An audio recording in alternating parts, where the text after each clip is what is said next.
再来看，为了强化全民防卫，警政署最近是积极调募18岁到40岁的民众加入义警还是民防。有警察局就派警察下班了后去捷运站夜牌发宣传单。国民党立委是质疑讲，民进党政府为着选举造成民众的惊吓。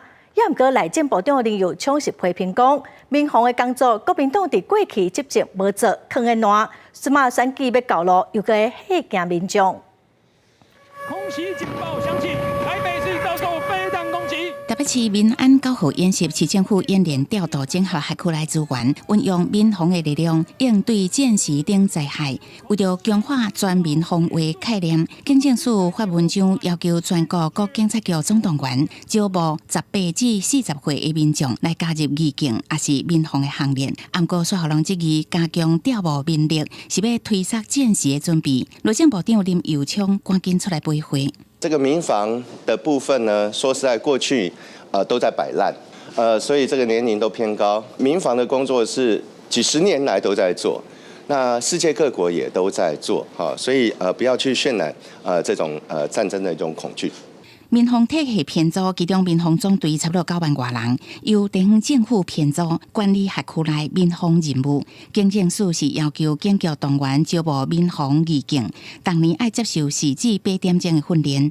民防总队主要有4大任务：空袭、疏散、治安的防护、协助灾害防救、支援军事勤务。不过，警界出身的哪位尤玉兰，伊是质疑，若说讲要推缩战时的准备，应该就要另外成立专职单位。不是扩大招募民防，而是讲予警察增加军事训练规划。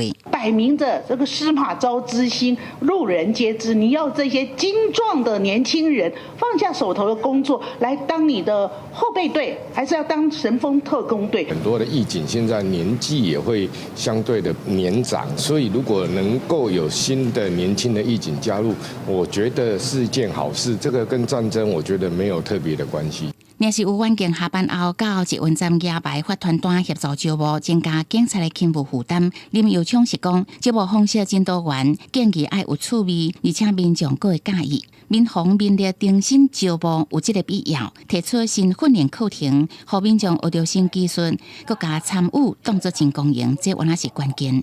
记者综合报道。